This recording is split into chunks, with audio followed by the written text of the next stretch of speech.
Welcome to Creating Disney Magic with Lee Cockerell. Lessons in leadership, management, and customer service. You can create magic too.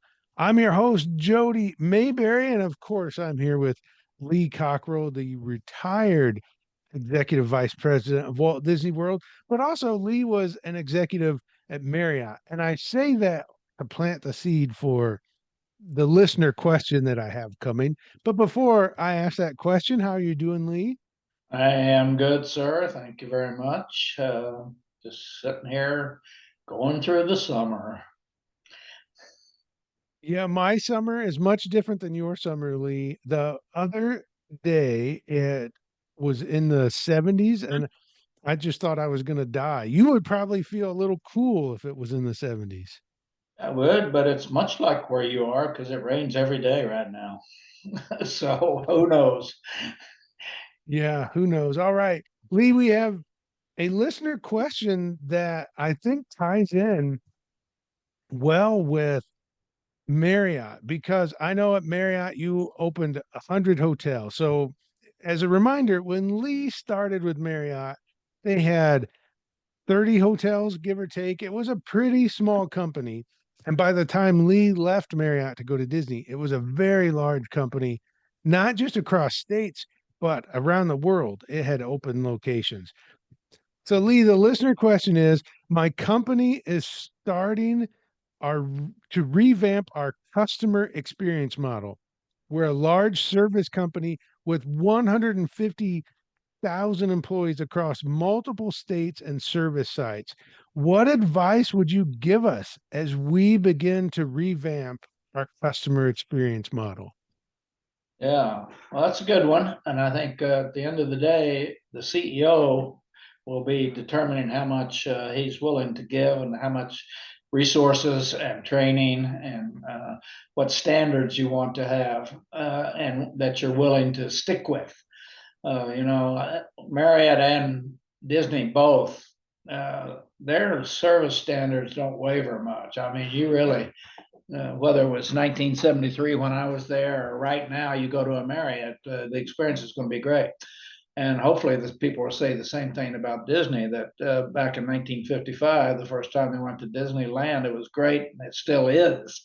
And that's the ability of executives and managers and employees to keep it alive and to do it. So I would say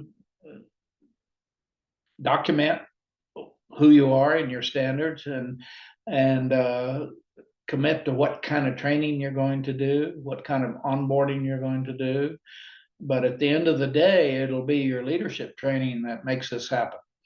Every leader you hire needs to be understand clearly what is expected with their attitude, being positive, being responsible, reliable, being there for the employees. And we always talk about servant leadership, and that's kind of an old term. Nobody talks about it anymore, but it's really our job, the leaders, is to take care of the team, the cast, the employees, what passengers, whatever you want to call them. And I think that simplicity of deciding what your basic values are. At Disney, we had this purpose statement that our purpose at Disney, even though we all have different jobs, is to make sure that every guest who comes to Disney has the most fabulous time of their life. And that's the purpose for every employee, whether you never see it a guest or not, whether you're backstage, whether you're fixing a toilet somewhere, or making a bed, or cleaning a driveway. We all are paying attention to that. And we hire those kind of people. And I don't like to use the word indoctrinate, but we're very clear with them about this is what we do. Especially services. It's a good word. We ought to learn what it means. A lot of people say they give service, but they don't do it very well. And so I think we have a lot of things they could look at of the kind of the recipe. Number one is always going to be employees. Number two is going to be training. Number three is going to be how we treat people. Are we fair and firm? And do we use empathy and discipline to run the business? And Do people wake up in the morning excited about how they're treated and how they're involved and how they're listened to and how they're trained for better lives so they can get promoted and move up? And when you have leaders that are looking after the team and helping them get the resources they need to do their job, because the people on the front line are the ones that really have to do it. We always said your employees are your brand. Every customer you have, when you got this many people as this organization does, is most of the guests are going to and customers are going to come into contact with frontline employees, and hopefully those frontline employees have great leaders, have show a lot of respect to them, and they mutually agree that they work together and they look after each other, and they have a common good, that they're out there to make sure that this is the best experience anybody can have. And leadership has to pay attention to that. I was thinking today, I said, no matter what institution you join or what business you go into or what product you're trying to deliver, the only thing that's going to matter are the people. Nothing else. I'm speaking to a dental group soon, and I'm going to tell them the teeth are not the problem. It's the people who work in your office, the people who answer the phone, the quality of the dentist with his ability to make you feel comfortable and safe. And it's never the tooth. Very few of us complain about the tooth. We complain about the service. We had to wait too long. Nobody cared. The office wasn't open when we got there. The bill was not right. What do we think about it? It's always people. And so leaders have to be people, and they have to be have respect. They have to be respectful, and they have to know what they stand for, and they've got to communicate that every day in their own behavior and in their own role modeling, and that everybody, no matter who you talk to in the company, talks about the company in the same way, what we do around here. And we always talk about that and making sure employees know how we work here. We're professional. We should come to work on time. We do our job. We go out of our way to make sure we make the customer experience even better than it could have ever been. We try to be better than everybody else every day in our own jobs, even how we answer the phone.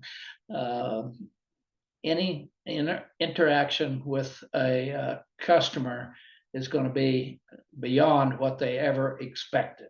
And I don't care if you're selling gasoline. I don't care if you're selling somebody just to come into your store and say, "Can we use the restroom?"